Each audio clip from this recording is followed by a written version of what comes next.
Shalom. Puji Tuhan, Bapak Ibu yang terkasih, bagaimana kabarnya Anda semuanya? Baik, luar biasa. Saya melihat wajah-wajah yang penuh dengan sukacita. Bagi yang masih belum kebagian duduk, silakan. Di sini masih ada tempat di tengah, di mana ya? Silakan maju ke depan, gak apa-apa. Puji Tuhan sekali. Bapak Ibu yang terkasih, pada pagi hari ini kita bersukacita sekali bertemu dengan Anda untuk kesekian kalinya. Dan tetap di hari Selasa. Dan tetap di hari Selasa kita ada di Pindoman ini, Bina Doa dan Firman Bunda Kudus. Dan pagi hari ini kita diberkati Tuhan dengan hadirnya Romo dari Jakarta, yaitu Romo Sigit, Hermanus Sigit Pawanta yang bertugas di Jakarta. Luar biasa sekali, beliau adalah Romo SVD yang rendah hati dan kita pernah timnya ya rekoleksi bersama Romo Sigit ini, dia luar biasa sekali. Bapak Ibu yang terkasih, nanti kita akan mendapatkan pencerahan iman yaitu mengenai keberanian menjadi saksi Kristus dan teladan hidup Santo Blasius. Jadi luar biasa sekali Bapak Ibu yang terkasih. Dan untuk teman-teman dari luar negeri yang masih bergabung dengan kami, yaitu untuk Gwen, untuk Bue dan juga Cik Kyong, baik dari Pennsylvania, Orlando, dari Texas, dari Singapura ya, yang masih tetap bergabung di dalam Zoom. Nah, memang Zoom-nya khusus hanya untuk teman-teman di luar negeri yang sungguh diberkati Tuhan. Salam untuk Anda semuanya, sehat selalu dan diberkati Tuhan. Bapak Ibu yang terkasih, mari kita siapkan hati, kita mau memuji Tuhan karena kita percaya Roh Allah hadir di dalam puji-pujian bersama dengan Sylvie dan Yudi dan timnya. Beri kemuliaan untuk Tuhan Yesus. Tuhan Yesus memberkati. Amin.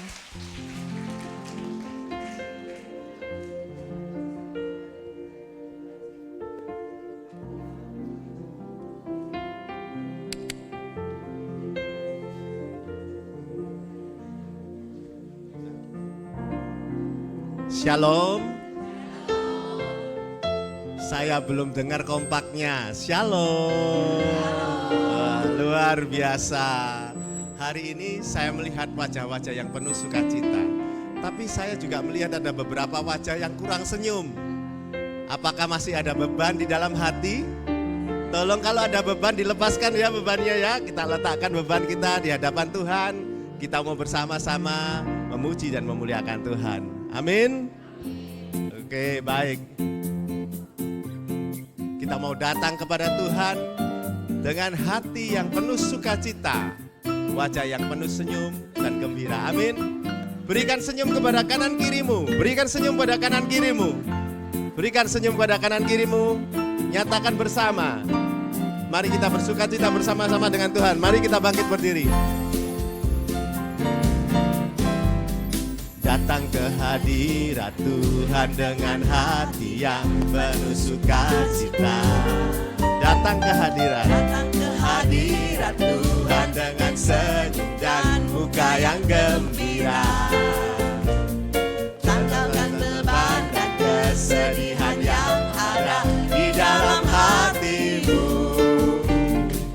Kenakan jubah pujian, sambut hadirnya Sang Raja. Dan gunung-gunung pun bersorak-sorai memuji Dia. Dan pohon-pohon pun bertepuk tangan memuji Dia. Sekalian kita di sini semuanya. Kita di sini berkumpul dan memuji Dia.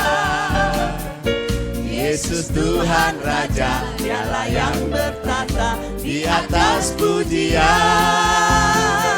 Kita datang bersama kepada Tuhan, datang ke hadirat Tuhan dengan hati yang penuh sukacita. Berikan senyum pada kiri kananmu. Datang ke hadirat Katakan, Tuhan dengan senyum dan muka yang gembira. Tanggalkan beban dan kesedihan yang ada di dalam hatimu. Kenakan jubah pujian, kenakan jubah pujian, sambut hadirnya Sang Raja. Dan gunung-gunung pun bersorak-sorai memuji Dia. Pohon-pohon pun bertepuk tangan untuk Tuhan. Pohon-pohon pun bertepuk tangan memuji Dia.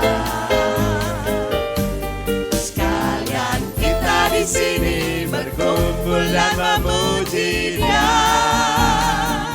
Yesus Tuhan Raja, Dialah yang bertata di atas pujian. dan gunung-gunung pun bersorak-sorai memuji Dia. Dan pohon-pohon pun bertepuk Tangan memuji Dia. Kita di sini semuanya. sekalian kita di sini berkumpul dan memuji Dia. Yesus Tuhan Raja, Dialah yang bertata di atas pujian. Yesus Tuhan, Yesus Tuhan Raja, Dialah yang bertata di atas pujian. Yesus Tuhan kami, Yesus Tuhan Raja, Dialah yang bertata di atas pujian. Berikan tepuk tangan kita buat Tuhan yang luar biasa. Berikan senyummu ke kiri kananmu, katakan kita bersuka cita buat Tuhan. Tuh.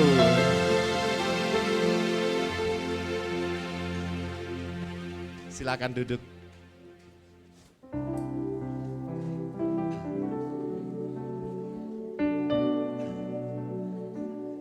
Kita telah bersama-sama bersuka cita ya. Sekarang kita siapkan hati kita untuk masuk lebih dalam ke dalam pujian penyembahan. Kita mau bersama-sama bersyukur kepada Tuhan. Kita buka dengan tanda kemenangan kita dalam nama Bapa dan Putra dan Roh Kudus. Amin. Allah Bapa yang baik, kami bersyukur dan berterima kasih kepadamu atas kebaikan dan cintamu yang begitu besar kepada kami. Sehingga kami boleh datang di tempat ini, kami boleh berkumpul bersama, meletakkan beban kami, membawa muka yang gembira kepadamu Tuhan, menyambut Engkau. Kami boleh bersyukur karena Engkau yang selalu menyertai kami, memimpin kami, menuntun kami. Dan saat ini kami mau bersama-sama memuji dan memuliakan Tuhan. Kami mau bersyukur atas kebaikan-Mu. Dengan apa kami mesti membalas cinta-Mu yang begitu besar kepada kami ini Tuhan. Inilah ungkapan rasa syukur dan terima kasih kami Tuhan. Dengan apa ku membalas kasih yang ku terima dari-Mu. Oh, dengan apa Tuhan? Dengan apa ku membalas cinta-Mu? Kenyatakan kepada Tuhan kita. Oh Yesus, ku mau selalu bersyukur, selalu bersyukur. Kau Tuhan yang setia, yang selalu menopangku, mau selalu bersyukur, selalu bersyukur. Kau Bapakku yang setia. Saat ini Tuhan kami mau bangkit berdiri, bersyukur kepadamu atas kebaikan-Mu. Dengan apa ku membalas kasih-Mu yang ku terima dari-Mu. Oh, dengan apakah? Dengan apa ku membalas cinta-Mu? Oh Yesus, ku mau selalu bersyukur, selalu bersyukur. Kau Tuhan yang setia, yang selalu menolong.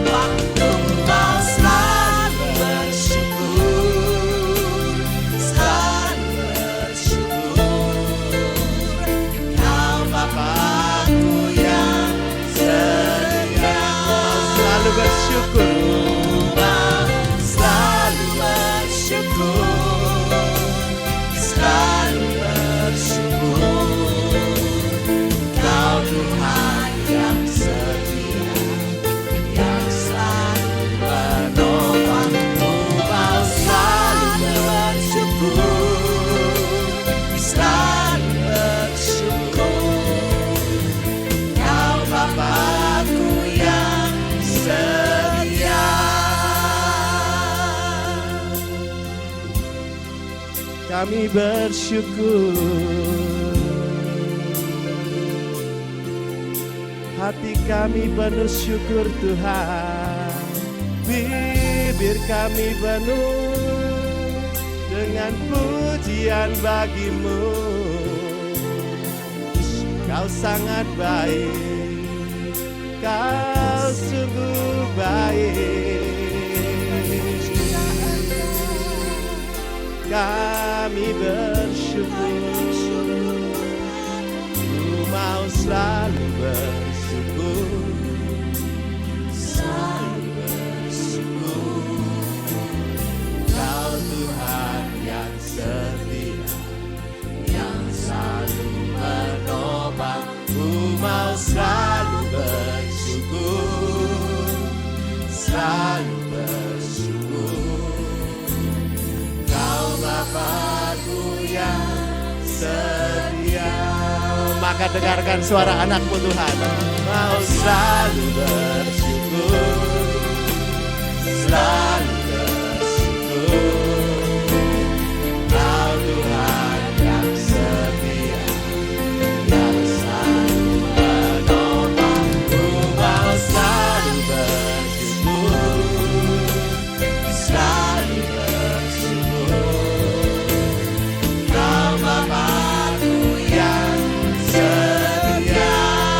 Dengan segenap hati kami mau nyatakan kepadamu rasa syukur kami Tuhan. Ku mau selalu bersyukur, selalu bersyukur.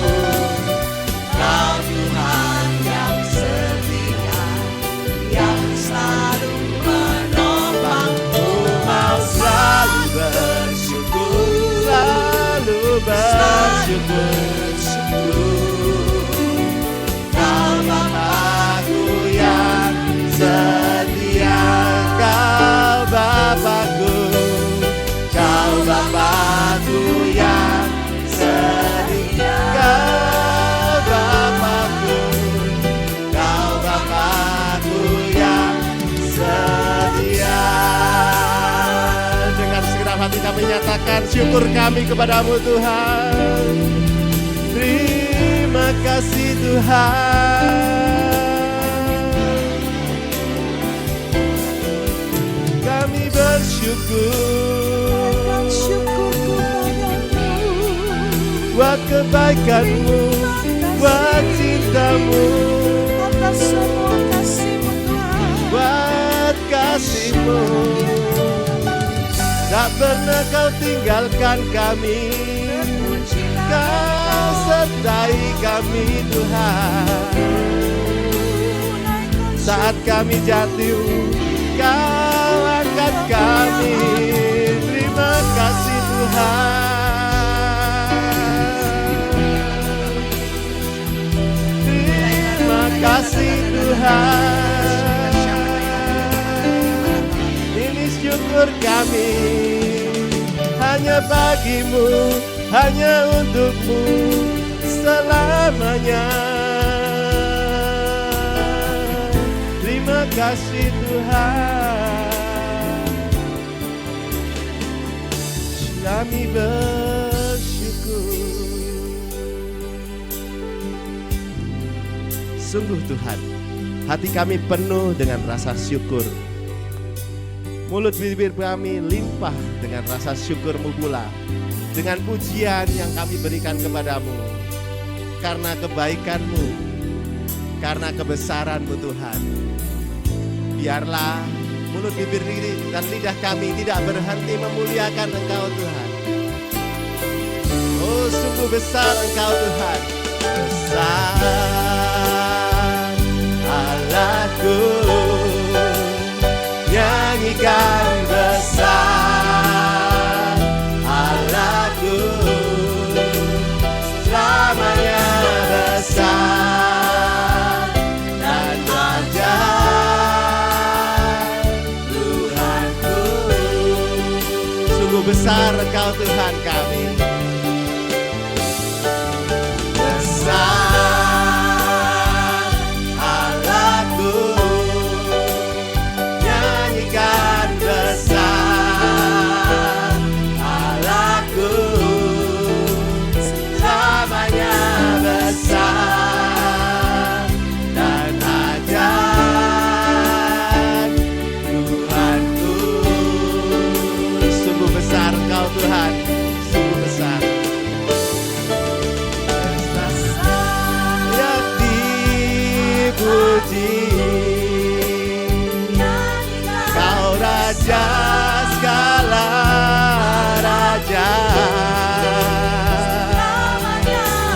hatiku bernyanyi, Kau besar,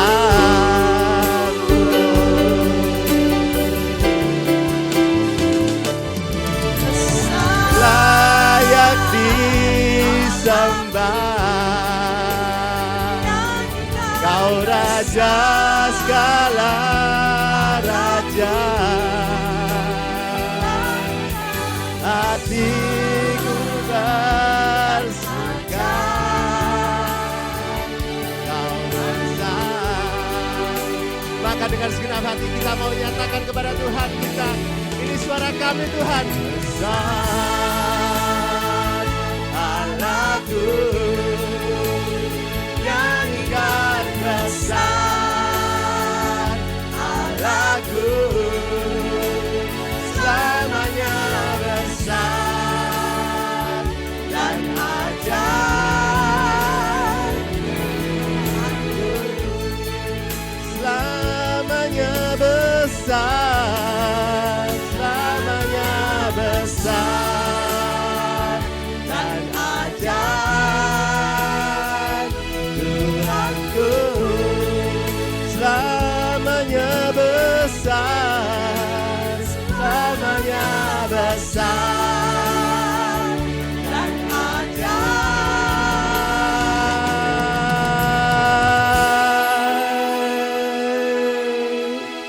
Bersama-sama kami nyatakan kepadamu Tuhan, Tuhanku. Oh, berikan tepuk tangan yang terbaik buat Tuhan kita. Tuhan kita besar, amin. Tuhan kita hebat. Kita saat ini mau bersama-sama memuji dan memuliakan Tuhan. Hati kita bersuka karena Tuhan. Biarlah dari utara ke selatan, dari barat ke timur, kita bersama-sama memuliakan Tuhan kita.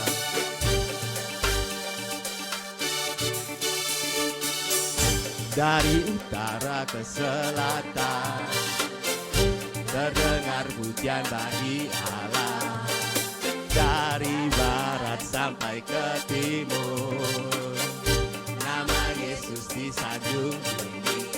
Dari pulau-pulau, lembah-lembah, gunung-gunung yang tinggi, kemuliaannya disaksikan, kemuliaannya disaksikan, kebenarannya diceritakan, kebesarannya diceritakan. Yesus, Yesus, nama Yesus, nama Yesus disanjung tinggi. Dari pulau-pulau, lembah-lembah, gunung-gunung yang tinggi, sama, yang tinggi, yang tinggi. Hey, Allahku dahsyat berkuasa, seluruh bumi sujud menyembah, tinggikan namamu.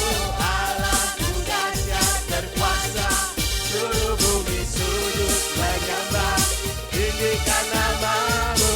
Oh, bersama-sama kita nyatakan, dari utara ke selatan, terdengar pujian bagi Allah. Dari barat sampai ke timur, nama Yesus disanjung tinggi. Dari pulau-pulau, lembah-lembah, gunung-gunung yang tinggi, kemuliaannya, kemuliaannya disaksikan, kebesarannya diceritakan.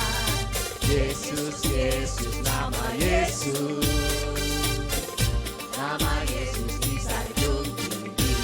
Dari pulau-pulau, lembah-lembah, gunung-gunung yang tinggi, yang tinggi, yang tinggi, yang tinggi, yang tinggi, sama-sama.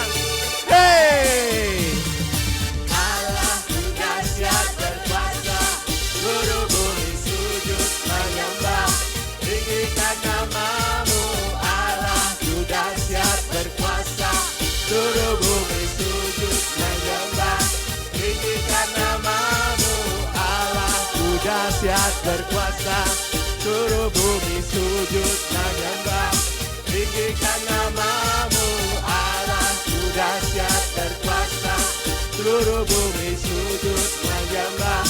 Tinggikan namamu, oh, tinggikan namamu, oh, tinggikan namamu, oh, Allahku dahsyat. Berikan tepuk tangan. Tuhan kita hebat, amin.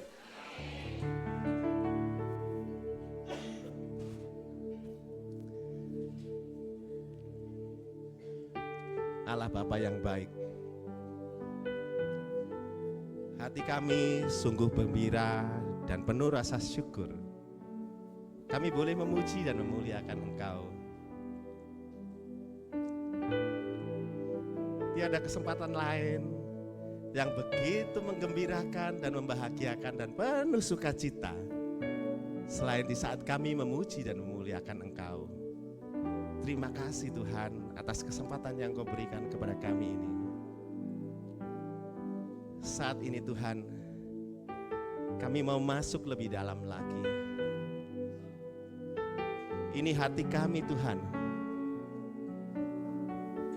Hati kami yang mau lebih dekat dengan Engkau, untuk menyembah Engkau, merasakan dekapan kasih-Mu Tuhan. Maka inilah ungkapan kami untuk memuliakan Engkau, menyembah Engkau.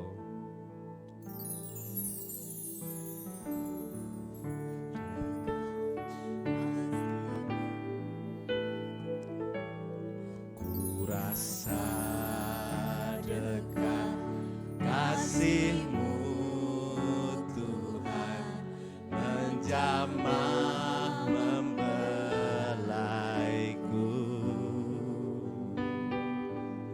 Ku terima anugerah perkenanan, bawaku masuk hadirat-Mu. Kulihat terang yang beri damai, terharu ku mengagumimu. Ku sembah,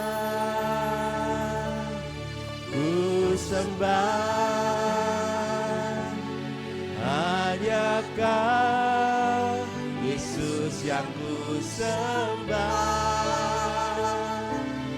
Kau Tuhan pribadi yang setia bagiku. Seluruh hidupku serahkan padamu selamanya, selamanya, selamanya. Kau Tuhan bertahta selamanya. Nyatakan kemuliaan-Mu di tempat ini, saat hatiku menyembah-Mu. Ini hati kami Tuhan, peluk kami Tuhan. Rasa dekat kasih-Mu Tuhan, menjamah membelaiku. Terima anugerah perkenanan, bawaku masuk hadirat-Mu. Kulihat terang yang beri damai, berharu ku mengagumimu. Kami sembah Engkau Tuhan, ku sembah. Ini tangan kami Tuhan. Ku sembah hanya Kau, Yesus yang ku sembah. Kau Tuhan pribadi yang setia bagiku. Seluruh hidupku serahkan padamu selamanya.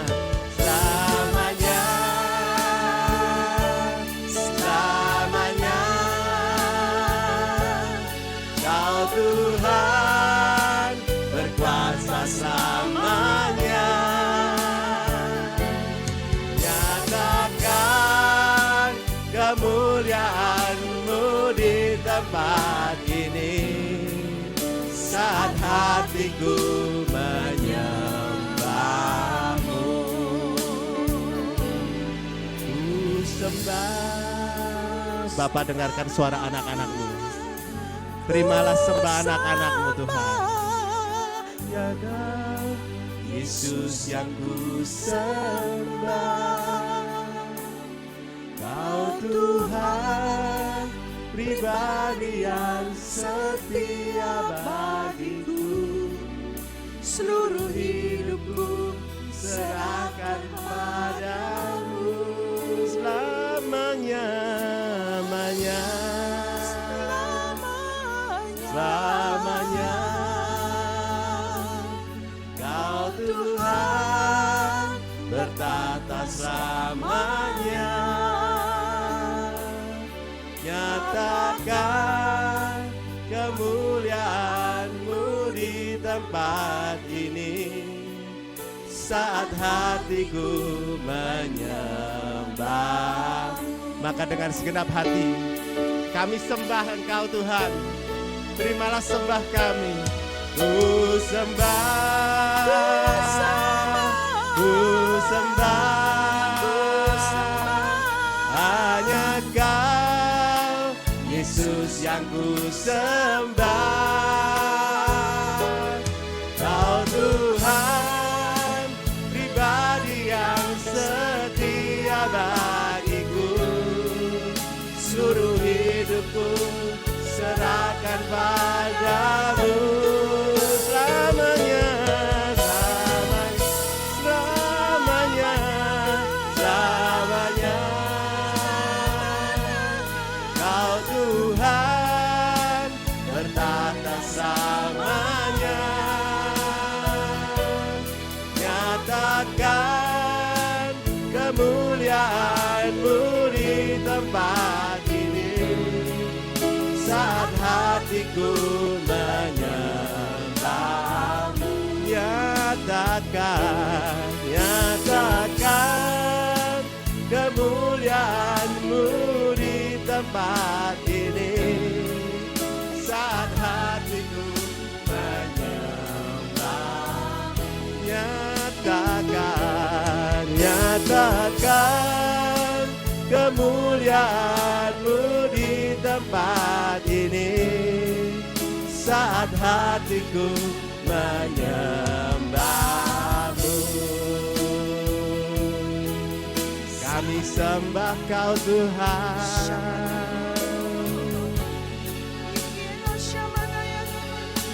Kami muliakan Engkau. Kami tinggikan Engkau.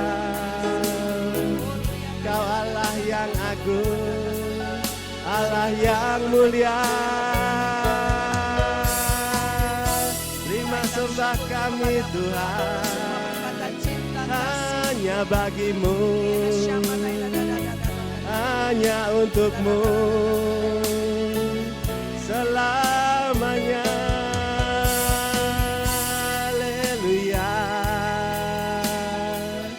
Sungguh agung dan besar Kau Tuhan. Kami sembah Kau Tuhan. Ya Ramalashe, Ya Ramalashe, Sekera Ramaparalalashe. Inaramalashé.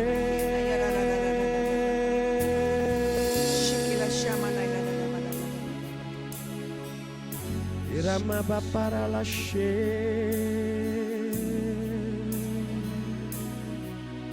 Shekarama Paralashe. Inamarata Paparalashe Karama. Yerana Shekaramalashe. Kami sembah Kau Tuhan.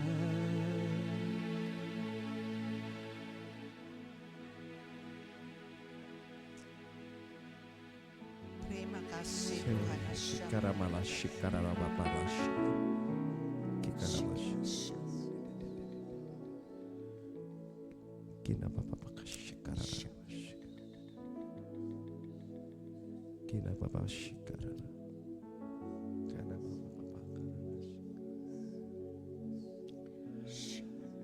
Kinapapashi, Karamashi.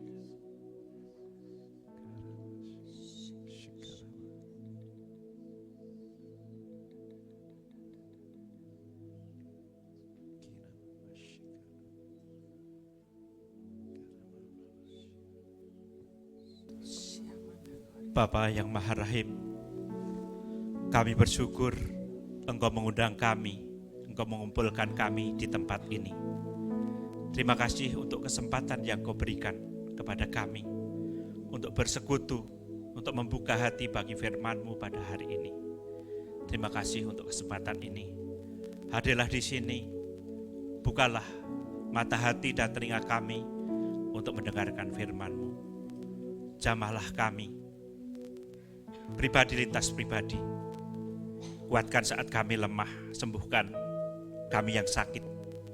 Berilah pengharapan kepada kami yang berputus asa.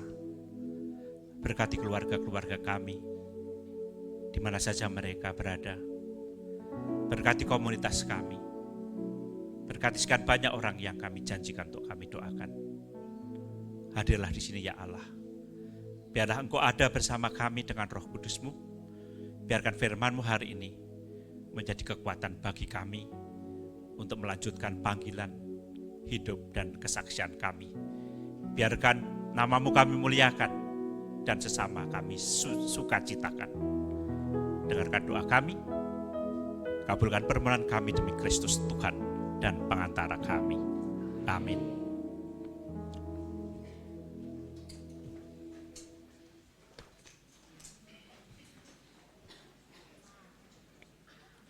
Bapak Ibu, yang membawa firman boleh dibuka. Sebentar lagi kita akan bersama-sama mendengarkan Injil. Yang membawa saja, yang enggak membawa enggak usah. Injil Markus bab 5, ayat 21 sampai dengan 34. Kita berdiri, kita dengarkan firman Tuhan. Haleluya, haleluya, haleluya, haleluya, haleluya, haleluya. Hai anakku, imanmu telah menyelamatkan engkau. Pergilah dengan selamat dan sembuhlah dari penyakitmu. Haleluya, haleluya, haleluya. Tuhan bersamamu. Inilah Injil Yesus Kristus menurut Markus. Sesudah Yesus menyeberang lagi dengan perahu, orang banyak berbondong-bondong datang, lalu mengerumuni dia. Sedangkan ia berada di tepi danau, datanglah seorang kepala rumah ibadat yang bernama Yairus. Ketika ia melihat Yesus, tersungkurlah dia di depan kakinya dan memohon dengan sangat kepadanya. Anakku perempuan sedang sakit, hampir mati. Datanglah kiranya dan letakkanlah tanganmu atasnya, supaya ia selamat dan tetap hidup. Lalu pergilah Yesus dengan orang itu. Orang banyak berbondong-bondong mengikuti dia dan berdesak-desakan di dekatnya. Adalah di situ seorang perempuan yang sudah 12 tahun lamanya menderita pendarahan. Ia telah berulang-ulang diobati oleh berbagai tabib sehingga telah dihabiskannya semua yang ada padanya. Namun sama sekali tidak ada faedahnya, malah sebaliknya keadaannya makin memburuk. Dia sudah mendengar berita-berita tentang Yesus, maka untuk melihat siapa yang telah melakukan hal itu. Perempuan itu yang menjadi takut dan gemetar ketika mengetahui apa yang telah terjadi atas dirinya, tampil dan tersungkur di depan Yesus dan dengan tulus memberitahukan segala sesuatu kepadanya. Maka katanya kepada perempuan itu, "Hai anakku, imanmu telah menyelamatkan engkau. Pergilah dengan selamat dan sembuhlah dari penyakitmu." Demikianlah Injil Tuhan. Silahkan duduk.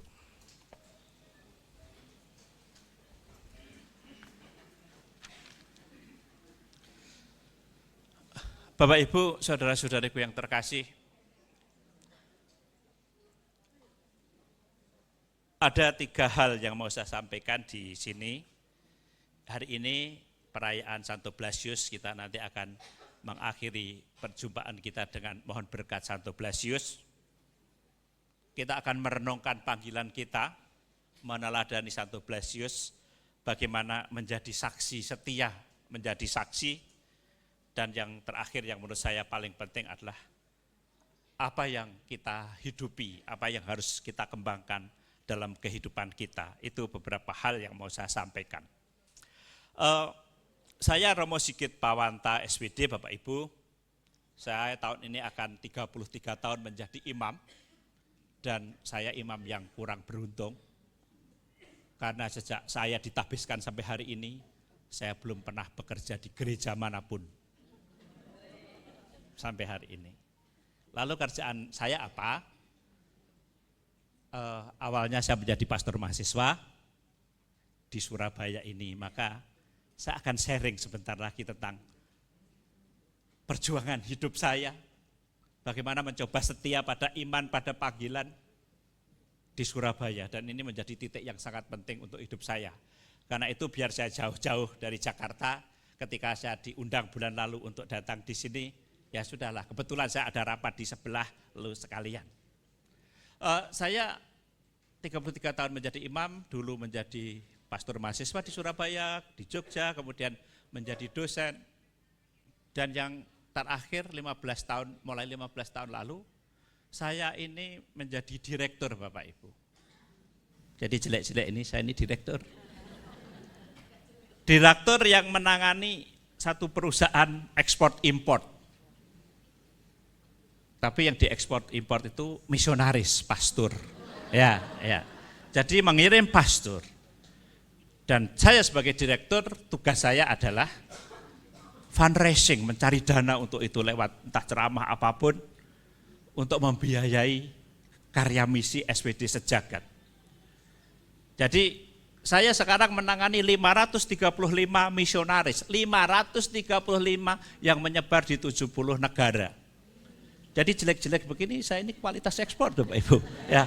Nah, oke. Nah, tapi jangan takut, pagi ini saya nggak akan cari dana di sini. Tolong doakan saja untuk para misionaris kami. 535 bukan sedikit, bekerja di 70 negara. Banyak hal yang sulit yang mereka hadapi. Tahun lalu saya ke Austria, ke Jerman, bisa mengunjungi. Yang di negara Eropa pun begitu sulit. Tidak mudah. Apalagi yang di Afrika, di Papua New Guinea. Itu siap-siap aja manggul salib tiap hari. Tapi untuk misionaris salib itu ya makanan sehari-hari. Nah, sekarang saya bekerja di Jakarta, di namanya Mission Office of Indonesia di Jakarta. Dan tugas saya sehari-hari di situ. Saya pergi jalan-jalan ini. Kalau ke Surabaya saya cukup sering.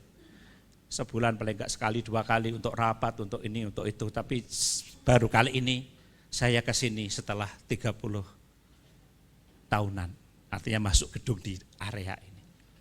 Oke, itu pekerjaan saya. Lalu apa yang mau saya sharingkan Bapak Ibu? Kepada tadi Santo Blasius, kesaksian iman, dan bagaimana kita meneladan. Saya akan mulai dengan cerita kehidupan saya. Saya menjadi pastor 15 Agustus 93. 15 September saya tugas pertama kali sebagai pastor di Soverdi, menjadi pastor mahasiswa. Saya hafal daerah sini, Surabaya ini, waktu itu. Mulai dari barat itu UWK. Karena pastor mahasiswa mau tidak mau ke kampus, ke kos-kosan, kerjanya hanya itu. Misal dari kelas, dari ngajar agama, ngajar katekumen, keliling. UWK, Universitas Wetan Kompleks, Wijaya Kusuma. Nah itu dulu kan dekat Doli sana, pokoknya sekitar sana. Lalu ada ini, belakang sini, WM, Wanita Malam di sini. Ada sebelah sana, Untak, Universitas Tante Girang. Ada lagi UPB di sana, Universitas Patung Buto. Karena di depannya ada 2 Gupolo Buto itu. Pokoknya ini olo-oloan kami. UPN, waktu itu UPN kan masih swasta, Universitas Pura-Pura Negeri. Nah, waktu itu jadi saya hafal sini, saya biasa naik bemo biru atau hijau itu jurusan Sedati sana, lalu yang coklat ke arah Tambak Sari sana. Ya pekerjaan saya itu. Nah, sebagai pastor mahasiswa Bapak Ibu, apa yang kemudian di tahun awal perjalanan saya refleksikan, saya kok sepertinya iri terhadap pastor-pastor yang lain. Contoh, uang saku saya waktu itu berapa? 25.000 Bapak Ibu. Untuk hidup kurang, untuk mati kelebihan. 25. Tidak punya apapun, sepeda motor tidak punya. Naik bemo. Mengapa saya iri? Kalau rapat di keuskupan ini sebelah situ, waktu gedung lama, romo-romo paroki itu, yang gaya-gaya, naik motor, minimal motor. Zaman itu motor itu wow. Zaman itu mewah 30 tahun lalu. Saya jalan kaki dari Soverdi, apalagi romo-romo yang pakai mobil, gaya sekali semua. Waduh, saya pikir kok nasibku kok elemen. Ya. Tapi ya sudah, ya ini panggilan, saya tetap jalani. Akhirnya setelah 3 bulan romo saya di situ, ada di gudang Soverdi belakang sana, ada sepeda pancal. Lalu saya bilang, Pater, bolehkah saya minta sepeda ini? Oh boleh, kok pakai aja. Ayo saya nyepeda Bapak Ibu, Wonokromo, lancar. R kaset, pokoknya ini saya sepeda. Sampai sepedanya sekarang masih di Jakarta, masih bagus. Sepeda yang saya tracking di internet itu diterbitkan tahun 1963 di Teteringen, Belanda. Saya tahun lalu pergi ke tempat itu. Sepedanya masih sebagai simbol perjuangan. Nah, oke. Apa yang kemudian dalam rapat kok saya enggak punya mobil, enggak bisa naik mobil. Enggak. Lebih menyakitkan lagi ketika romo-romo itu cerita, saya dengan Om ini ke Singapura, saya ke Roma. Waduh, saya hanya Wonokromo. Bunyinya kan beda toh, Roma dengan Wonokromo. Tapi ya saya sudahlah. Nah, bagaimanapun juga sebagai manusia, saya punya dream. Apalagi ketika sering mendengar romo-romo paroki diajak umatnya kemana, saya tidak pernah ada yang ngajak. Mahasiswa aja kalau saya punya Superman mereka rampok. Apalagi diajak makan, apalagi diajak ziarah. Terakhir aja mereka enggak. Tapi sudahlah. Nah, ada sebagai manusia saya keinginan saya ke Roma, saya ke ini. Nah, satu kali dalam keinginan saya itu tiba-tiba ada telepon dari Jakarta. Romo, ini ada Romo saya di Jakarta. Bisakah nolong saya, membantu saya? Ada apa Romo? Romo Sigit silakan kalau bisa tolong bantu saya, ganti saya menemani sekelompok ziarah ke Roma. Bapak Ibu dengar Roma, kowe kayak dengar, baru dengar loh ya. Tapi saya SPD harus izin kemana saja pergi. keluar rumah aja izin. Akhirnya saya berani-beranikan diri ke provinsial di situ. Polisi Istimewa Majapahit 36. Saya bilang, Pater, ada apa Sigit? Apa kabar? Kamu udah senang di sini? Oh, ya udah senang. Pura-pura aja daripada. Ya. Sigit, ada apa? Pater, saya mau minta izin. Apa? Saya mau minta izin nanti pada bulan Juli mengganti Romo di Jakarta untuk menemani ziarah. Lalu Romo itu langsung marah. Jangan pernah bermimpi untuk ke Roma. Ke Roma itu hanya orang-orang kaya. Ke Roma itu ini. Tugasmu pastor mahasiswa, engkau hanya akan meninggalkan tanggung jawabmu. Welitani ngamuk. Dan tidak diberi izin. Persoalannya di situ. Mbak nggak kasih izin ya nggak apa-apa, jangan usah ngamuk lah gitu. Tapi Bapak Ibu ya sudah, saya terima kasih Pak, tidak apa-apa. Saya kembali ke kamar, Wonokromo gitu. Oke. Saya jalani tugas saya dari kampus ke kampus, naik bemo, terus. Satu kali Monsinyur di sini, Monsinyur Debyo Karyono. Jadi saya itu disayangi oleh Monsinyur Debyo Karyono karena apa? Karena suara saya keras. Dan kalau saya nyanyi privasi itu lantang gitu. Sehingga kalau ada pemberkatan besar-besar, Monsinyur itu mesti ke sebelah ada Romo Sigit biar dampingi saya. Pernah itu Karolus itu berkati sekolah Karolus itu berapa lantai itu. Oh saya mau mandang privasi. Habis itu Monsinyur bilang, Romo Sigit, saya satu kelas saja ya sisane Romo. Dalam hati saya bilang, jangkrik, akeh ini. Bapak Ibu bayangkan sekolah Karolus SMA sana, 3 tingkat atau berapa. Lah sini, sampai pagel 3 hari gak sembuh. Serius, untung stipendiumnya agak banyak waktu itu. Jadi, oke, Monsinyur Debyo Karyono sampaikan ke saya, Romo Sigit nanti Oktober Romo Sigit mewakili Keuskupan Surabaya ya. Nanti dengan Romo Eko Komisi Kepemudaan, Romo Sigit Pastor Mahasiswa pergi ke Manila untuk jumpa dengan Paus Yohanes Paulus. Wah, senang Bapak Ibu. Tidak ke Roma enggak apa-apa, Manila lumayan.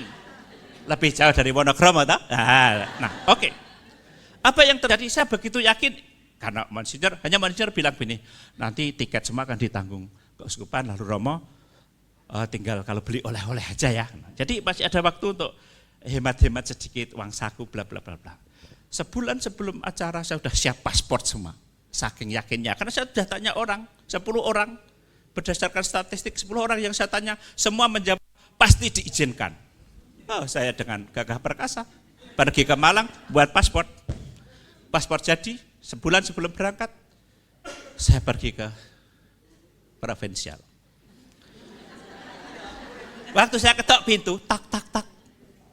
Lalu provinsial, Romo Sigit, mari silakan masuk. Apa kabar? Persis waktu itu pertanyaannya. Ini tanda-tanda buruk ini saya bilang. Terus saya katakan, Romo, saya diutus Monsinyur bersama Romo Eko bla bla bla bla ke Manila untuk 5 hari pertemuan orang muda sedunia. Apa yang dikatakan beliau? Sigit, kamu pernah ke luar negeri? Saya katakan, belum. Dalam hati, mau keluar negeri juga nggak diizinkan. Terus beliau gini, kamu belum pernah keluar negeri, bahasa Inggrismu sepotong-sepotong, mungkin benar, tapi itu menyakitkan saat itu. Sepotong-sepotong, lalu mau keluar negeri, paling kok ngapain ke sana? Hanya hura-hura nggak jelas. Saya tidak izinkan engkau. Saya tidak bisa ngomong apa-apa Bapak Ibu. Saya hanya katakan, baik, terima kasih. Tapi setelah saya pergi masuk kamar, saya marah. Mengapa saya tidak diberi izin? Ini bukan untuk kepentingan saya, bla bla bla bla. Lalu saya emosi itu, kamar di sini, pojokan sini kalau Anda nanti lihat keluar, saya banteng pintunya, cedar. Tapi kayu jati, enggak apa-apa. Tapi saya tetap marah, serius. Saya begitu marah, lalu sore itu saya putuskan, minggat. Saya nggak tahan, saya harus ungkapkan kemarahan saya ini. Mau omong sama siapa? Omong sama Tuhan, paling Tuhan, ya itulah kaul, itulah ini. Mungkin Tuhan gitu.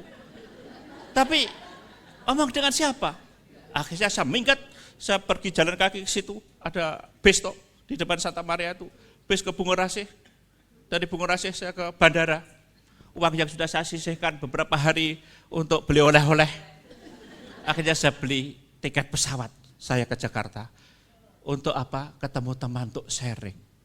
Lalu saya marah, bagaimana pimpinan anak buah mau pengalaman tidak diberi izin, padahal nggak minta uang, hanya memberi izin. Pimpinan yang bodoh, bla bla bla. Lalu teman saya bilang, Sigit, itulah resiko hidup membiara, hidup taat. Biar pimpinan bodoh, dulu waktu di novisiat kita belajar, lebih baik punya pimpinan bodoh daripada tidak ada pimpinan sama sekali. Saya bilang, tapi saya tidak berpikir bahwa ketaatan itu sampai segini. Itu ketaatan. Dulu waktu mengikrarkan kaul kan banyak temannya toh di biara Malang, berbahagia dengan lilin gini, apalagi di foto, tiung tiung tiung. Tapi ketika ngadepin realitas bahwa taat itu tidak mudah. Tapi teman saya baik, dia kata, itulah hidup kita. Kita kaul ya kaul kita sendiri. Ini resiko, sudahlah. Mungkin Tuhan punya kehendak lain. Saya pikir mungkin iya. Paling tidak Bapak Ibu ketika sudah curhat, sudah cerita, akhirnya saya rasa lega. Terus malam itu, udah saya mau pulang ke Surabaya. Oh jangan udah malam, nanti gak ada pesawat. Ya sudah kalau namanya gak ada pesawat, nanti saya tidur di Cengkareng. Namanya juga minggat, saya bilang. Tapi ternyata di Cengkareng saya dapat penerbangan terakhir. Lalu saya pulang di sini, turun di situ, naik dari bandara, naik bis, turun di depan Santa Maria, saya jalan kaki lewat Mojopahit belakang situ. Lalu masuk kamar saya sekitar menjelang jam 12, saya masuk kamar, saya tidur. Saya lega, begini menjadi religius taat. Tapi saya menyesal, uang yang sudah saya kumpulkan beberapa bulan habis sekejap. Oke Bapak Ibu, singkat cerita, kemudian 1 tahun pimpinan ganti, saya dipindah ke Jogja. Di Jogja saya 2 tahun lalu, nggak tahu pimpinan dapat ini. Tiba-tiba kemudian saya dikirim ke Roma untuk belajar, lalu kemudian dari Roma saya suruh ke Filipina untuk ini. Dan kemudian dalam refleksi setelah saya pulang, saya katakan, ketika meskipun saya marah sebagai manusia, tapi saya menjalani panggilan Tuhan, penderitaan juga Bapak Ibu, itu dengan setia, ternyata segala sesuatu itu indah pada akhirnya, di saat kita percaya dan berserah. Apa yang terjadi? Apa yang terjadi Bapak Ibu? Dengan bukan mudah di Filipina, bukan mudah di Roma, berdarah-darah, menangis sampai kehabisan air mata. Saya tahun lalu dalam ulang tahun saya ke-60 dan juga 32 tahun imamat, saya katakan ini, menjalani panggilan Tuhan tidak mudah. Kalau saya harus ngulang, saya tidak mau mengulang. Jalan itu terlalu berat untuk saya lewati. Tetapi yang mau saya katakan, saya sangat bahagia. Poin saya apa? Di saat kita mencoba menyerahkan kepada kehendak Tuhan, kepada rencana Tuhan, bukan kehendak saya sendiri, rencana saya sendiri, kemauan saya sendiri, segala sesuatu indah pada waktunya. Mengapa saya katakan? Ini saya tulis dalam 4 buku perjalanan tadi. Ada di bukunya. Saya katakan apa? Dulu saya mau minta izin ke Roma. Hanya 2 minggu. Saya dikecewakan. Saya mau minta izin ke Manila 5 hari Bapak Ibu. Saya dikecewakan. Tetapi akhirnya apa? Saya di Roma bukan hanya 2 minggu. Bolak-balik sampai gelegean. Saya di Filipina bukannya 5 hari. Saya di Filipina 5 tahun. Tuhan punya rencana. Rencanaku bukan rencanamu. Tapi ketika kita setia, ketika kita teguh tekun, membiarkan kehendak Tuhan terjadi, akhirnya indah pada waktunya. Ini baru 1/4 perjalanan. Saya lanjutkan. sebelum kita masuk 1-2 poin untuk kita refleksikan. Setelah saya selesai dari Filipina dengan perjuangan yang tidak mudah, saya bukan pastor yang hebat, saya orang yang sangat sederhana, saya tidak terkenal, saya tidak dikenal Romo Paroki, saya hidup tidak biasa. Ulang tahun ya nyalakan lilin sendiri, tiup-tiup sendiri. Karena tidak punya umat, mau pesta apa, SBD tidak jarang memestakan yang ini. Ya, tapi itu saya nikmati. Nah, ketika saya pulang, pimpinan saya katakan begini. Sebelum saya pulang, saya dapat surat dari Roma. Sigit, rencana saya kan saya menjadi kepala sekolah atau yayasan di Bali. Tapi tiba-tiba sebelum saya pulang, sebulan sebelum saya pulang dari dari Filipina, saya dapat surat dari Roma. Dia katakan, Sigit, karena pokoknya atas usulan pimpinan Indonesia, kamu ngurusi misionaris, cari dana, fundraising, ini itu. Lah saya bingung, saya sudah siap. Tapi tiba-tiba tanpa tanya, tanpa apapun. Lalu saya kembali ke Jakarta, kebetulan ketemu provinsial saya. Saya katakan, Pater, kenapa saya tidak beri izin, tidak diberitahu, bla bla bla bla, tidak beri surat, tidak ditelepon, tidak di email. Beliau hanya katakan, maaf Sigit, aku lupa. Tidak ilmiah sama sekali, lupa. Tapi pimpinan saya ini orang baik, sehingga sebenarnya saya kasihan. Loh, apa tugas saya? Beliau katakan, ya kamu kan lebih tahu bahasa Inggris dari saya. Aku juga enggak tahu.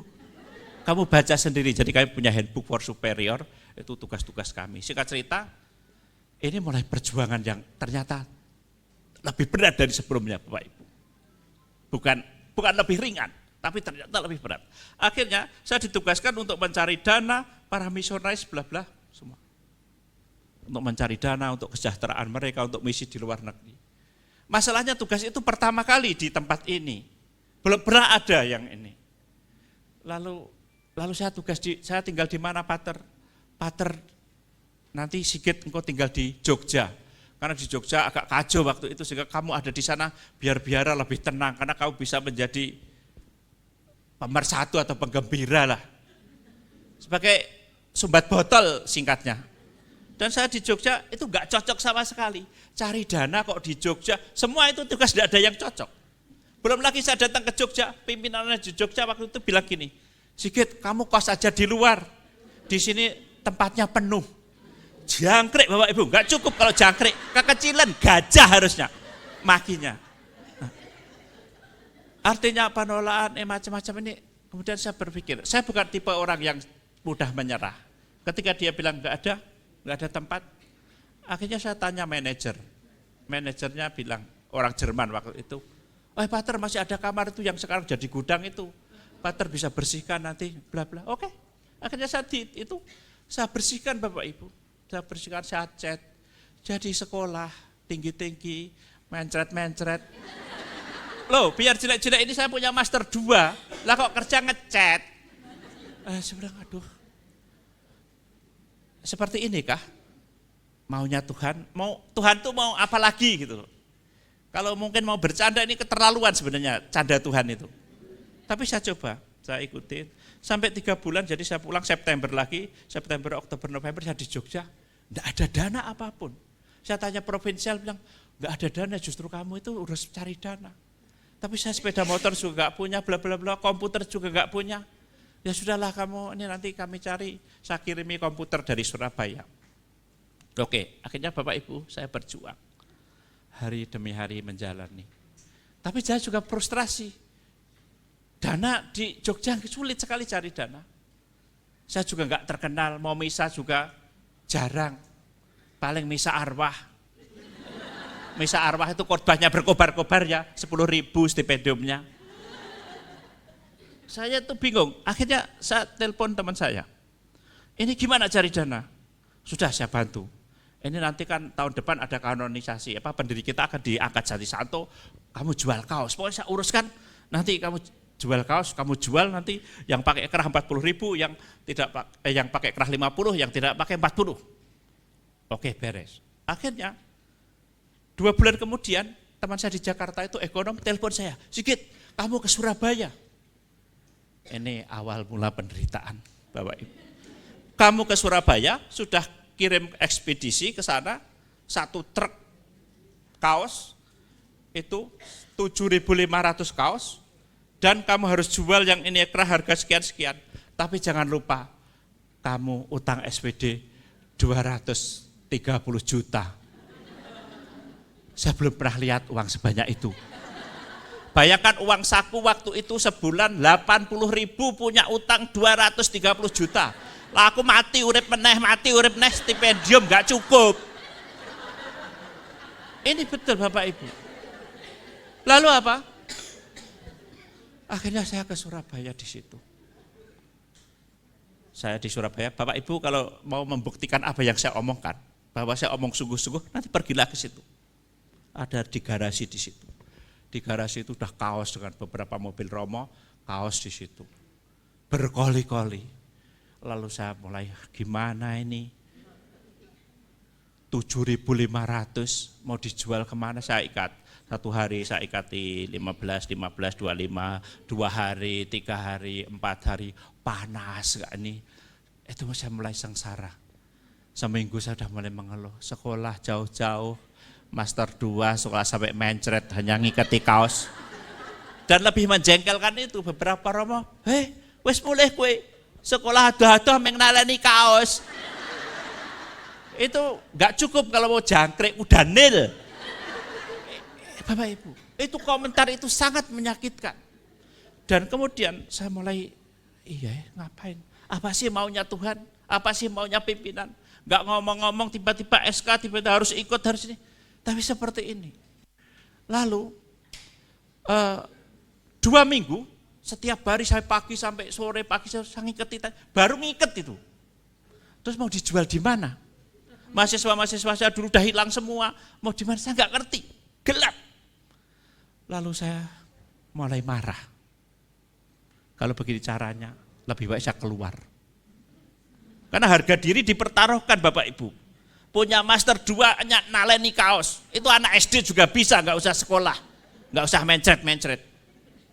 Tapi saya mau jawab, Tuhan apa sih yang mau? Lalu saya berpikir lebih baik saya keluar dari SPD. Sebodoh-bodohnya saya masih bisa survive di luar. Nah, ketika sore itu saya punya pikiran beberapa hari itu, lalu saya minum kopi di SPD sini, kamar makan di ruang makan, tiba-tiba jendela itu terbuka. Dan di sebelah sana itu ada jendela kapel. Kok kapel itu juga terbuka? Tiba-tiba saya ingat, pimpinan pesan saya, Romo Magister di Batu, orang Polandia. Kalau kamu membuat keputusan, doa dulu. Lalu saya tinggal kopi saya dengan kaos celana pendek, saya berlutut di situ. Saya katakan, Tuhan, aku nggak ngerti kehendakmu. Saya belajar, saya ikut, tapi engkau membuat saya menderita. Sekarang saya harus jual nih, cari dana, bla bla bla bla nih. Saya sangat menderita. Saya bilang tuh, harga diri saya diolok-olok, saya di ini. Lalu saya gini, ini misi. Kalau nanti misi berhasil, yang dimuliakan engkau, tapi yang menderita saya. Saya bilang gitu, marah sekali dengan Tuhan. Oke Tuhan, saya bilang tuh, bantu saya. Kalau engkau tidak bantu, saya keluar dari SPD. Saya ancam Tuhan, Kadang-kadang begitu, daripada saya marah-marah ke provinsial, marah-marah ke Tuhan, Tuhan hanya diam saja. Tapi saya ancam, kalau saya tidak berhasil, saya keluar dari SPD. Dan saya lega. Saya kembali ke ruang makan. Mukjizat mulai ada. Apa mukjizat? Bruder yang sudah 2 minggu itu, bruder itu di situ, tidak pernah peduli juga, dia bilang, Romo Sigit, saya bantu ya. Itu kaosnya itu suruh nyingkirkan. Karena saya sudah dengar, bayangkan saya hampir emosi karena Romo-Romo yang ada di situ bilang, itu kaos itu singkirkan, ganggu keluar masuk mobil kami. Pengen saya bakar mobil-mobilnya kaos itu. Saking saya jengkelnya. Maka saya berlutut tadi, Tuhan, ini titik marah Tuhan. Tapi setelah itu Buder Made, minta saya bantu. Kamar saya besar, nanti sebagian di kamar saya, sebagian di sana. Lah, kalau ditaruh di kamar saya di atas itu sempit Bapak Ibu, 2,5 kali 3. Itu kamar mandi di luar. Nah, karena kamar mandi di dalam, tempat tidur di luar, pilih mana? Nah, akhirnya sempit, gak mungkin kaos ada di situ. Akhirnya sudah, Buder ini membantu saya. Ini tanda-tanda Tuhan tidak membiarkan. Oke, setelah itu saya harus mulai jual. Jual di mana? Saya tidak kenal satu orang pun di Surabaya ini. Tapi saya ingat ada suster namanya Francisca di mana itu? RKZ. Saya malam-malam telepon. Suster, siapa iki? Kan dia nak ngomong Chinese tapi ngomong Jawa terus sama saya. Aku Sigit, Sigit udah pulang. Udah apa sih yang bisa tak bantu? Suster, saya itu mau cari dana jual kaos, ini bisa tolong kah? Lalu suster bilang, walah sekolah ada kok ya main jualan kaos. Bayangkan. Hati ini tercabik-tabik. Tapi beliaunya kan nggak tahu. Spontan sekali. Akhirnya besok bawa ke sini ya. Ya. Baik suster, nanti saya jelaskan. Lalu paginya saya berdiri di bawah pohon beringin itu. Masih ada pohon beringin di situ. Di situ itu dulu selalu ada becak. Karena saya memang mesti numpak becak. Duitnya hanya cukup untuk naik becak. Nunggu becak, 5 menit tidak ada becak. 10 menit tidak ada becak, 15 menit saya mulai emosi. Jangkrik, becak. Mukjizat atau enggak, ketika saya bilang jangkrik, tiba-tiba ada Toyota Kijang. Toyota Kijang berhenti di depan saya. Buka pintu, bapak-bapak, Romo, masih kenal saya, mau kemana? Ayo ikut, masih kenal saya. Loh saya udah lupa, tapi kan saya malu mau bilang tidak, saya pura-pura tipu. Saya tipu-tipu suci, ya om, ayo masuk. Mau ke RKZ, tak antar ke aku juga mau ke RKZ. Itu namanya Om Ayen, dulu kerja di Santa Agnes sana, sekolah Santa Agnes. Saya ikut Om Ayen sampai di, mau ketemu siapa? Suster Francisca. Bawa apa itu Romo? Bawa kaos om, untuk apa? Mau dijual. Dia bilang gitu om itu dengan logonya. Romo kok jualan? Nggak ngerti. Tapi videonya spontan sekali. Romo kok jualan? Akhirnya ya sudah, saya jelaskan. Oh ya, ketemu Suster Francisca, Om Ayen bilang, aku cuma mau jemput adikku Maria jualan di kantin RKZ. Nanti ya Romo, barengnya tak antar sampai Soferti. Ya om. Akhirnya sampai situ, suster sudah, lalu saya di mobil Om Ayen, lalu Ibu Maria itu datang, bilang gini, Maria ini kenalkan Romo Sigit, sok dampingi retret anak-anak di Karalo, di Santa Agnes. Oh ya, tolong mbok bantu Romo Sigit ki masake. Romo kok dodolan kaos. Terus Ibu Maria itu, tapi itulah jalan Tuhan Bapak Ibu. Ketika Ibu Maria itu, oh ya Romo, Ibu Maria itu tinggalnya di Kristus Raja. Lalu waktu itu beliaunya ketua lingkungan di sana. Romo kebetulan malam ini ada pertemuan lingkungan, nanti saya bantu. Singkat cerita, bantu malamnya ibu itu telepon, Romo, laku kaosnya 25, besok saya ambil lagi ya. Ini tanda-tanda baik. Beberapa hari kemudian saya dapat telepon dari Semarang. Romo Sigit, saya ini Lena bla bla bla bla, saya dapat kaos dari kakak saya di Surabaya. Kaosnya bagus, katanya Romo Sigit yang jualan. Bisa saya bantu kah? Dia bilang, oh, baik. Lalu beliau kalau berapa ratus minta kiriman. Lalu ketika itu beliau telepon, saya nutup telepon Soferti itu, kirimi 300 kalau nggak salah. Akhirnya saya tutup telepon, saya bilang, yap, Tuhan Allah. Dan singkat cerita, kaos itu habis setelah 3 tahun.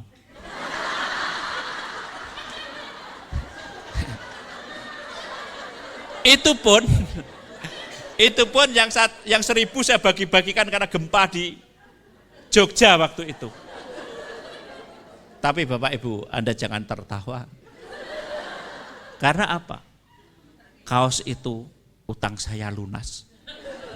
Dan saya kirim 50 juta untuk misi di Afrika lewat Romo. Saya boleh sombong, saya orang pertama Indonesia yang bisa kirim ke Eropa untuk misi. Itu Tuhan berkarya. Tetapi untuk sampai ke situ Bapak Ibu, saya nangis, saya dihina. Pernah satu kali di gereja dalam rangka cari dana jual kaos itu, di salah satu gereja di Jakarta. Waktu itu saya sudah dapat izin dari pastor semua. Ketika habis misa itu saya jualan kaos di depan gereja, seorang bapak datang. Dia dengan marah kepada saya. Rumah ini rumah suci, rumah Tuhan. Kayak Yesus itu. Jangan berjualan, pergi. Bayangkan, Bapak itu lebih galak dari Yesus Kristus. Serius, pergi. Saya katakan omong apa, Bapak Ibu? Saya omong begini, Bapak, saya sudah dapat izin dari Romo Paroki, saya pastor. Apa jawabannya? Engkau pastor, engkau setan, pergi. Serius. Saya diam, saya kaget. Tapi saya mau apa? Saya diam, saya nyebrang ke jalan ke paroki itu dan saya duduk di pastoran. Tuhan, seperti inikah engkau mencobai saya? Dan saat itu saya duduk 2-3 menit. Tiba-tiba ada seorang bapak datang kepada saya. Yang saya tahu pastikan bahwa dia orang Batak.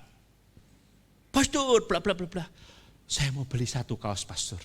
Tapi tunggu ya 5-10 menit. Baik Pak, saya sambil diam, tunggu kedap-kedip ini. Setelah 5-7 menit Bapak itu datang. Pastor, saya ambil 1 yang ada kerahnya, 1 saja. Terima kasih, ini pembayarannya. Bapak itu pergi begitu saja. Dan ketika saya buka, berapa Bapak Ibu? Itu cek 5 juta. Itu yang. Nah, oke, ini pengalaman yang sangat luar biasa yang saya alami. Kalau saya harus ngulangi lagi, terima kasih Tuhan, enggak usah. Nah, terima kasih. Apa yang mau saya sharingkan saudara-saudariku? Mencoba setia pada panggilan. Untuk siapa? Untuk kemuliaan Tuhan. Slogannya bagus sekali. Engkau karya bekerja misi untuk kemuliaan Tuhan. Tapi kita yang menderita. Saya yang menderita. Apa yang mau saya sharingkan dari cerita ini? Bapak Ibu, cerita yang poinnya sebenarnya sederhana. Saya mau katakan, ketika saya berjuang untuk mencari kesenangan saya sendiri, saya harus ke Eropa, harus ini, Tuhan mengecewakan. Ketika saya lebih mengutamakan diri sendiri, Tuhan tidak memberi. Tetapi ketika saya mengutamakan rencana Tuhan, meskipun saya harus menderita, dan berkat itu luar biasa. Itu luar biasa. Nah, maka apa yang saya bisa pelajari? Bertahan dalam saat-saat yang tidak selalu mudah dalam hidup. Saya kira bukan hanya saya. Anda juga seringkali dihadapkan pada situasi yang sulit dan harus bertahan. Pengen saya lari Bapak Ibu. Saya berlutut di kapel Soferti, saya ingin lari. Tuhan, saya terlalu dihinakan, saya terlalu menderita untuk jalan ini. Tetapi untung saya ingat pesan Romo, berdoalah dulu. Bertahan, mencoba mengikuti rencana Tuhan. Jatuh bangun Bapak Ibu, babak belur. Bukan hanya babak belur, pingsan. Itu kita alami. Tetapi tadi saya katakan, segala sesuatu indah pada waktunya. Saudara-saudariku, untuk kita juga seringkali dihadapkan pada kesulitan, tantangan, badai-badai kehidupan. Kalau saya belajar dari apa yang tadi saya sharingkan dan juga dari Santo Blasius, kita diajak untuk satu, bertahan di saat kita menderita. Tetapi ini bukan penghiburan, bertahan. Lebih tepat pada apa ya? Serahkan kepada rencana Allah. Mengapa kita seringkali banyak menderita? Karena seringkali kita memaksakan rencana kita, kemauan kita, kehendak kita. Bukan berserah kepada Allah. Begitu banyak pastor yang kemudian emosi, marah, ngamuk, minggat.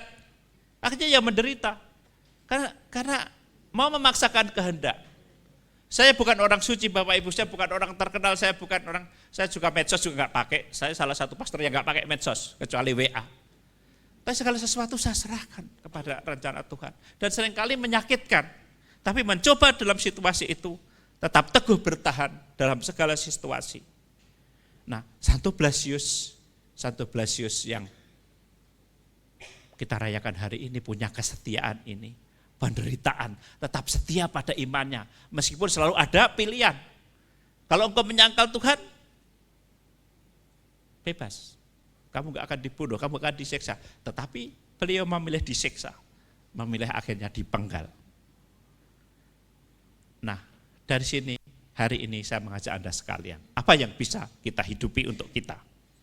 Untuk Anda, untuk saya. Saya kemarin dari Jogja naik kereta api dapat diskon 20%. Karena saya sudah lansia junior. Lansia junior. Pertama kali saya tertawa. Jangkrik aku wis tuwa rek. Nah, ya. Saya nggak tahu apa yang akan terjadi dalam kehidupan saya. Saya juga tidak yakin bahwa hari ke depan lebih indah dari yang di belakang, saya nggak yakin. Tetapi setia pada iman, apapun yang kita hadapi, ketika kita setia Tuhan akan meneguhkan. Lalu, sebagai orang Katolik, seperti Santo Blasius, kita tetap diingatkan bahwa kita dipanggil untuk menjadi saksi, saudara-saudariku. Kalau saya omong dengan misionaris kami, menjadi saksi pergi ke misi, banyak penderitaan, banyak suka duka yang harus dihadapi. Di Jerman kemarin beberapa bulan lalu saya kunjungi misionaris sendiri di satu paroki, melayani 6 gereja, semua sendiri, tinggal di rumah kecil pastoran, masak sendiri, cuci sendiri, bersih-bersih sendiri, dan harus pergi melayani 6 gereja sendiri. Coba di Surabaya, semua enak apa-apa, ada pembantu, ada enak di Surabaya. Makan minum tiada henti, umat yang memberi, enak. Tapi di misi, tidak semudah. Di Jerman sekalipun, di Austria sekalipun. Tapi itu panggilan. Dan ada juga misionaris Bapak Ibu, lewat hidup sehari-hari, panggilan sebagai orang Katolik. Itu yang harus kita pertahankan, itu yang harus kita hidupi. Menjadi saksi, karena baptis. Ikut seperti ini, persekutuan seperti ini, bagian juga. Doa, saling meneguhkan, saling mendoakan, memberi kesaksian yang baik, itu panggilan kita. Enggak usah perlu mati seperti Santo Blasius, tapi hidup sehari-hari dengan setia ini juga memerlukan kita untuk mematikan ego kita, mematikan kemalasan kita, mematikan rasa-rasa negatif kita. Dan yang terakhir, saudara-saudariku, apa yang perlu dalam hidup kita? Belajar untuk mengutamakan misi Allah, membawa cinta, membawa pengampunan, membawa kasih. Bukan menomorsatukan diri. Saya omong mengutamakan misi Allah itu apa? Melepaskan ego-ego. Kenapa? Saya banyak diundang kelompok-kelompok begini nih. Di Jakarta banyak sekali di mana-mana. Dan seringkali kelompok-kelompok begini, seringkali justru tidak membawa misi Allah. Karena apa? Misi diri. Kelompok PDKK, kumpul banyak orang, lalu ganti pengurus, berkelahi, ganti kelompok lagi, tambah kelompok lagi. Karena apa? Ego-ego pribadi yang seringkali tidak bisa kita matikan. Banyak sekali. Di Jakarta banyak konflik-konflik karena ego. Maka belajar untuk apa? Mengutamakan Allah, bukan ego kita. Dan saya tadi katakan, ketika saya belajar untuk menyerahkan kepada Tuhan, lalu membiarkan kehendak Allah yang terjadi, semua indah pada akhirnya. Dan yang paling terakhir Bapak Ibu, apapun yang Anda hadapi di keluarga, di komunitas, di mana saja, percayalah kepada Tuhan. Bahwa Tuhan dalam segala situasi kita, apapun, Tuhan tidak akan pernah membiarkan kita berjuang sendirian. Amin. Tuhan memberkati.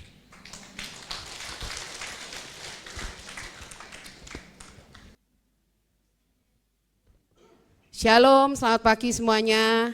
Puji Tuhan, kita sungguh diberkati dengan banyak sharing dari Romo Sigit ya. Kita dengarkan ada beberapa pengumuman sebelum nanti akan ada doa ya dari Romo Sigit untuk setiap kita yang hadir. Pengumuman yang pertama, sebelumnya saya mau tanya, yang hadir di tempat ini sudah punya semua tiket seminarnya Romo Eko? Yang belum punya boleh angkat tangan? Nah, yang belum punya nanti segera hubungi CC yang berbaju putih yang di belakang itu semua menjual tiket seminar. Kita akan melakukan seminar nanti tanggal 9 hari Senin ya di BJ Junction. Sebelumnya kita dengarkan pengumuman pertama yaitu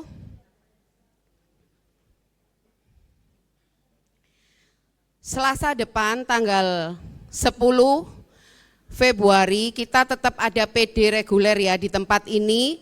Kita akan dilayani oleh Romo Wihandono. Jadi kita tetap bersekutu bersama dengan tema Waktu Tuhan Selalu Yang Terbaik. Pukul 10 tanggal 10 hari Selasa di Aula Maria HKY ini.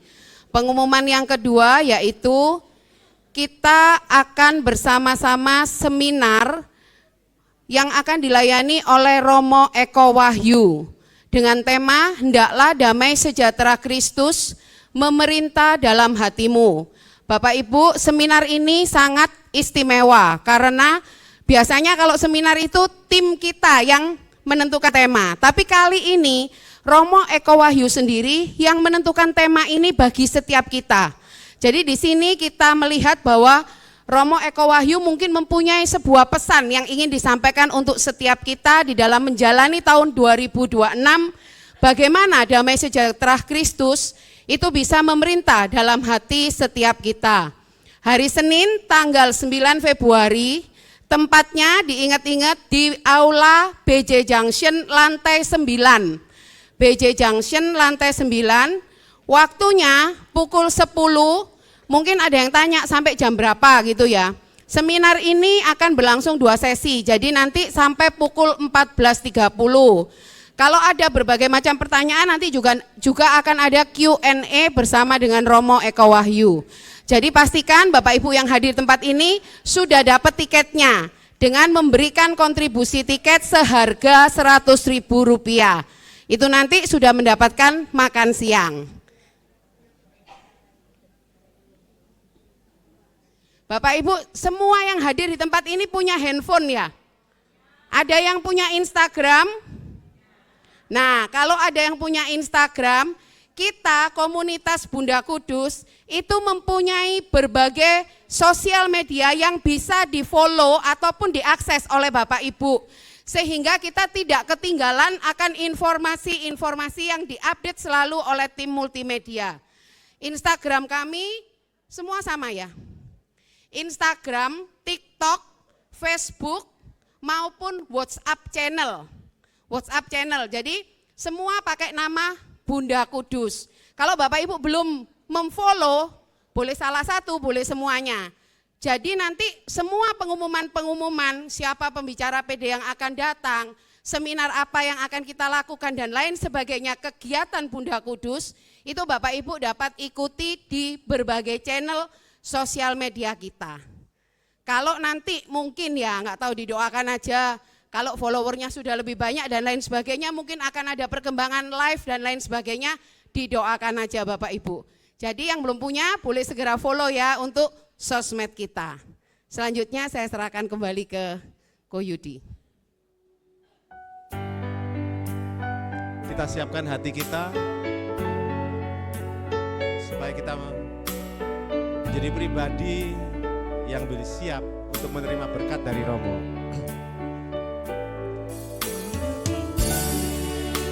Adalah kesempatan hidup ini untuk melayani Tuhan. Jangan sia-siakan waktu yang Tuhan beri.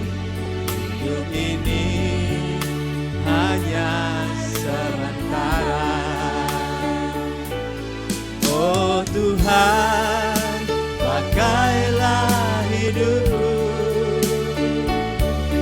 selagi aku masih kuat. Bila saatnya nanti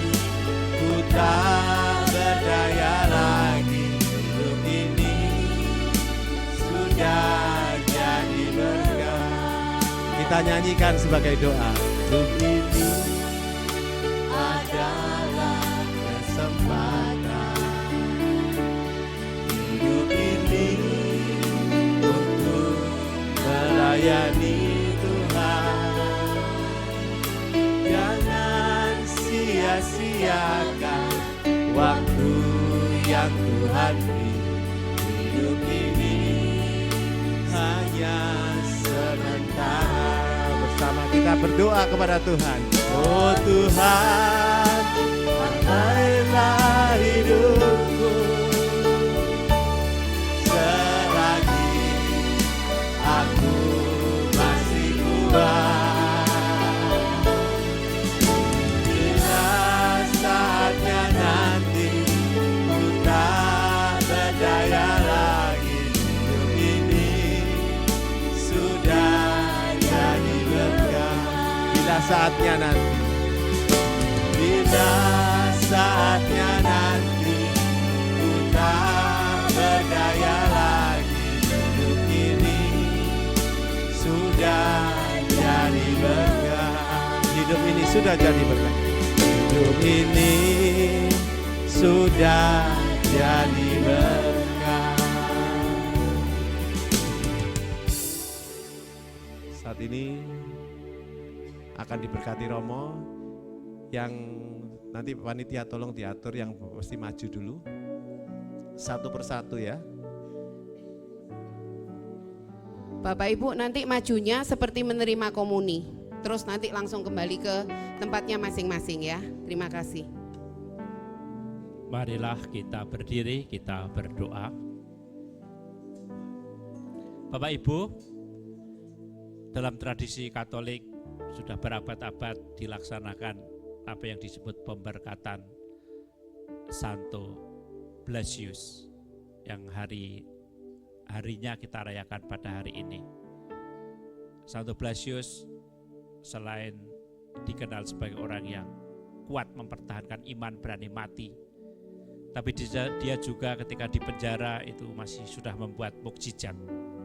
Salah satu mukjizat ketika seorang ibu minta anaknya yang tersedak oleh duri di tenggorokan itu disembuhkan.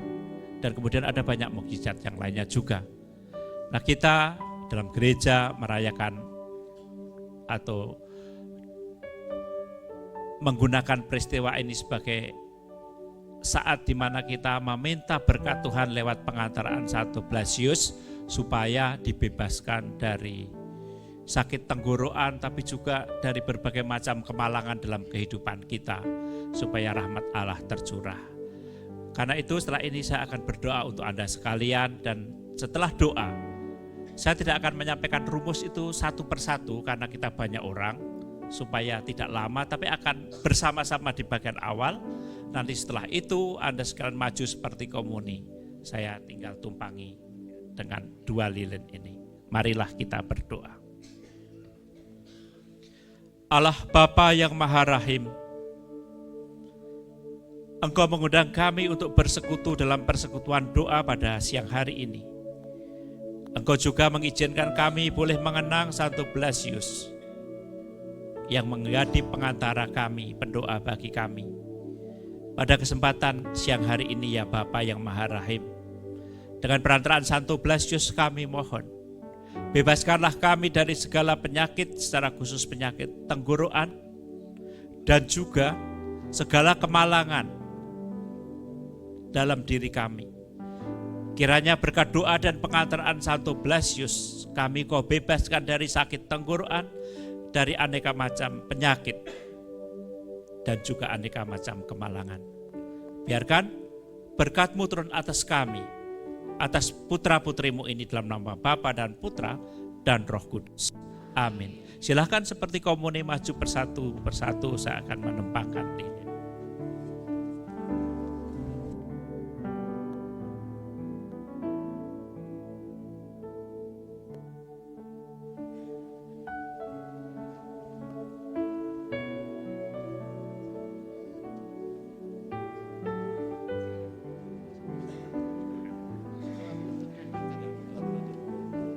Marilah kita berdoa.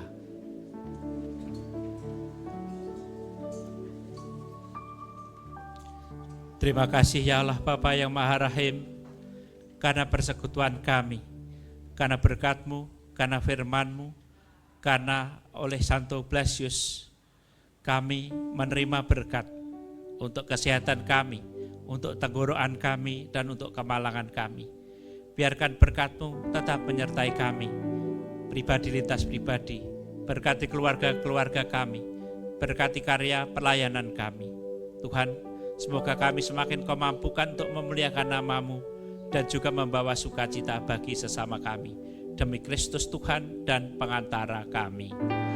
Tuhan bersama-Mu.